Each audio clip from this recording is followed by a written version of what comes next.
हिंदू धर्म में श्रीमद् भगवत गीता ग्रंथ का विशेष महत्व है। महाभारत में कुरुक्षेत्र के युद्ध के दौरान कृष्ण भगवान ने जो उपदेश दिए और कई पत्रों को विशेष वरदान दिए, जिसके कारण वो आज भी देव के समान उनकी पूजा होती है। जिसमें से एक महाभारत का एक पात्र भीम के पौत्र और घटोत्कच के पुत्र बर्बरिक का जीवन शक्ति, भक्ति और बलिदान की अनूठी मिसाल है। आइए हम अपने इस मोटिवेशन वीडियो में बर्बरिक के बारे में आपको बताते हैं। बर्बरिक महाभारत का एक ऐसा पात्र है जिसकी कहानी अक्सर अनसुनी रह जाती है।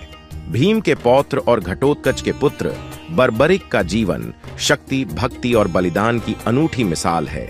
महाभारत के युद्ध में भाग लेने की उनकी कहानी बहुत ही महत्वपूर्ण और प्रेरणादायक है, जिसमें उनके अचूक तीर और भगवान कृष्ण के साथ उनका संवाद शामिल है।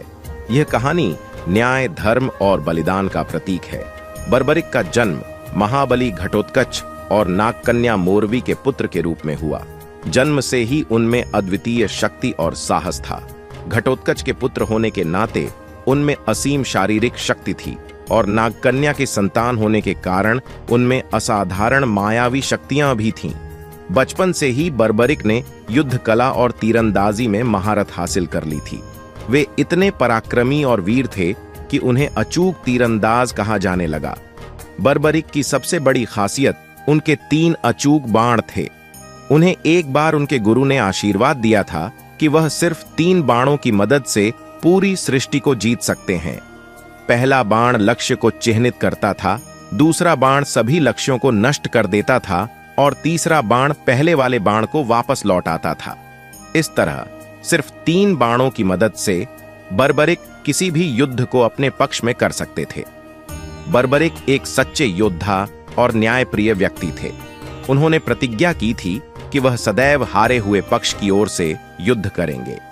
इस प्रतिज्ञा के कारण वह कभी भी किसी एक पक्ष का समर्थन नहीं कर सकते थे, क्योंकि युद्ध के दौरान जब कोई पक्ष हारने लगता था तो बर्बरिक उसे बचाने के लिए युद्ध में कूद पड़ते थे।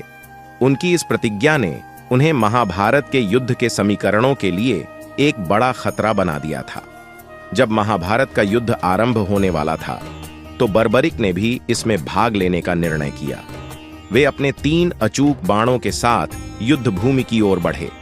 भगवान श्री कृष्ण ने बर्बरिक के इस अद्वितीय पराक्रम और उनके संकल्प के बारे में सुना था। कृष्ण जानते थे कि बर्बरिक की उपस्थिति युद्ध के परिणाम को बदल सकती है। कृष्ण बर्बरिक के अद्वितीय शक्ति और संकल्प से चिंतित थे। उन्होंने एक ब्राह्मण का वेश धारण कर बर्बरिक को रोक लिया और उनसे उनकी योजना के बारे में पूछा। बर्बरिक ने उन्हें बताया कि वह युद्ध में हारने वाले पक्ष की ओर से लड़ेंगे। कृष्ण ने उनसे पूछा कि अगर कौरव हारने लगे तो वे क्या करेंगे।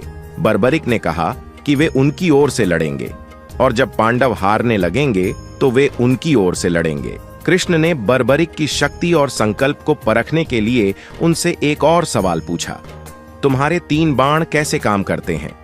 बर्बरिक ने अपने बाणों का प्रदर्शन किया और बताया कि वह केवल 3 बाणों से ही पूरे युद्ध को समाप्त कर सकते हैं। कृष्ण यह समझ गए कि बर्बरिक की उपस्थिति से युद्ध का संतुलन बिगड़ जाएगा और धर्म की रक्षा नहीं हो सकेगी। कृष्ण ने बर्बरिक से उनका सिर मांगा ताकि युद्ध का धर्म और संतुलन बनाए रखा जा सके। बर्बरिक ने कृष्ण की महानता और उनकी बातों को समझा और बिना किसी हिचकिचाहट के अपना सिर भगवान को अर्पित करने के लिए तैयार हो गए। उन्होंने कहा कि उनका सिर युद्ध का साक्षी बनकर देखना चाहता है कि धर्म की विजय कैसे होती है। कृष्ण ने बर्बरिक की इच्छानुसार उनका सिर काटकर उसे एक ऊंचे स्थान पर रख दिया ताकि वह महाभारत के युद्ध को देख सके। बर्बरिक का यह बलिदान अद्वितीय था, क्योंकि उन्होंने धर्म और न्याय की रक्षा के लिए अपना सर्वोच्च बलिदान दिया। महाभारत के युद्ध के दौरान बर्बरिक का सिर युद्ध का साक्षी बना रहा और उसने पूरे युद्ध को देखा।